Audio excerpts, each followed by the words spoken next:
Ron is with us in Sacramento. Hey, Ron, welcome to the Dave Ramsey Show. Hi, Dave. I'm a new listener, brand spanking new. I have an interesting situation. I am going to receive an inheritance very shortly at about $1 million. Oh, my goodness. Who was that? My father. I'm sorry. Yeah. Yeah. Thank you. But I've never had money to manage. Mm-hmm. And we have a mortgage of about $350,000 at 3.875%, which is pretty good interest rate. And I don't know whether to pay off the mortgage or to invest, like in a money like in a municipal bond or something at 4%. I don't know what to do. Okay. Whether to pay it off or to invest, and then pay it off more slowly. Okay. Well, as you said, you're a new listener and you're new to the concept of managing that much money. And so you're doing something that's very, very wise, and that's you're seeking counsel and trying to learn from people who have managed money that like that. And, you know, I'm one, but there's others you could certainly talk to and get into your corner. One of the things we tell folks when they come into wealth from whatever method it is, when they come into wealth suddenly, is to just go slowly and learn. And you know, you just for the first time balanced on a bicycle. You don't have to plan a trip around the world on bicycles, you know? And so you don't have to push it to the edge. You don't suddenly have to be a genius. You don't have to act like you've got 40 years of experience managing $1 million. You don't. You got 40 minutes so far experience. And so it's okay to go slow. Go at the speed of your understanding, not at the speed of someone else's understanding, mine or somebody trying to sell you something. I'm not trying to sell you something, but even in my situation, you don't go at my understanding, you go at the speed of yours, because what'll happen is that'll rob your peace. And it should rob your peace if you're doing stupid stuff that you don't even know what it is because some guy in a good suit said to do it and it sounded good. You see what I'm saying? Yes. Let me give you an example. The example that you're facing is something like one of these, except you're not a kid, one of these 22-year-old kids that gets drafted into the NFL and gets a $10 million check.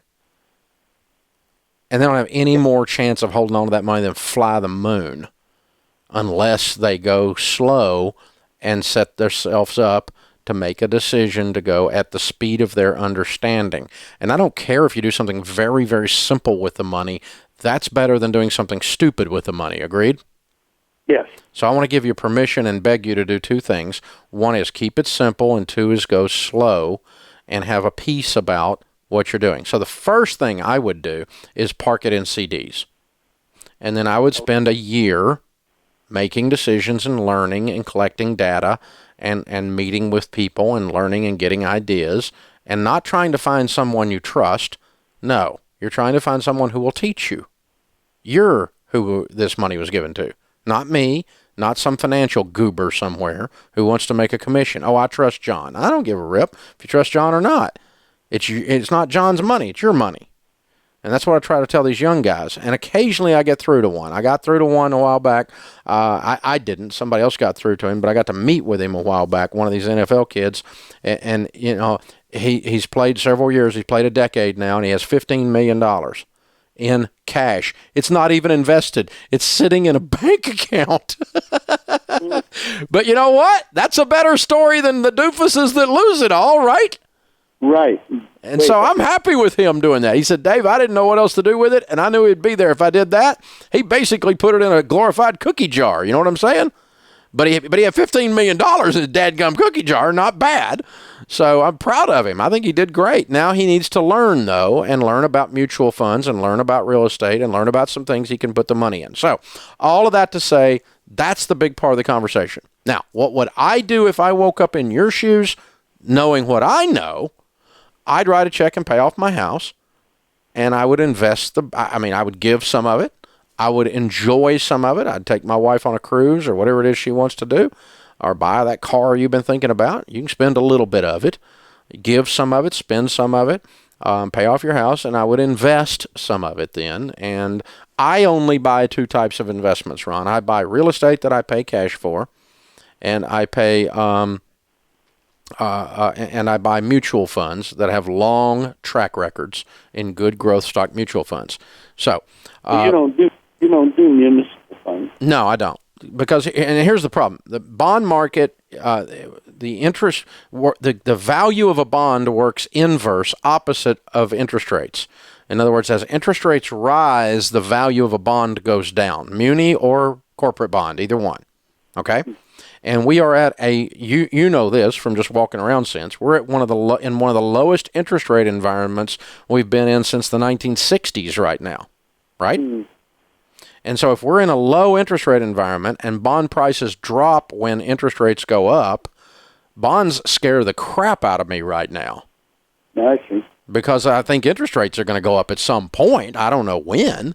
And I'm not predicting 10% interest rates, but I think, if these interest rates go from 3% to 5%, your stinking muni bond's going to get its throat cut.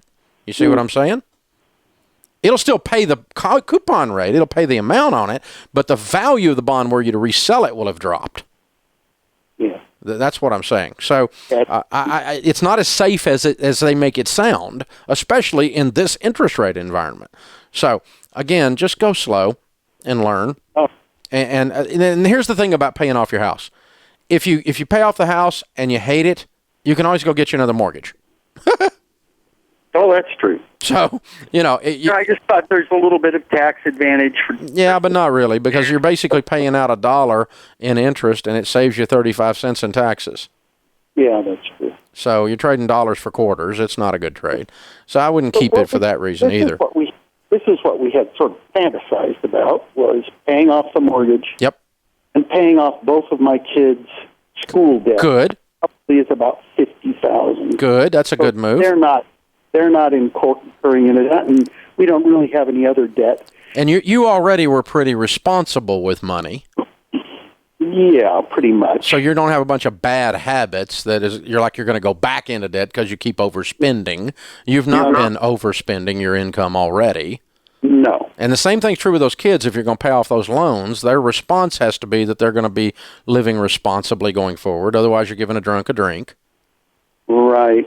And so you got to kind of work that through. Maybe put them through Financial Peace University or something.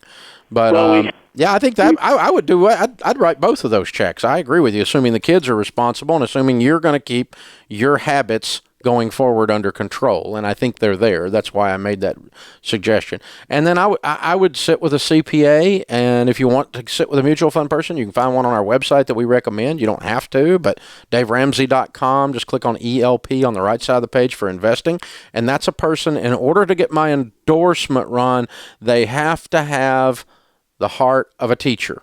I won't endorse someone for investing unless they have the heart of a teacher. So they'll sit down with you and teach you. They're not going to be like going, I've got a chance to get some money.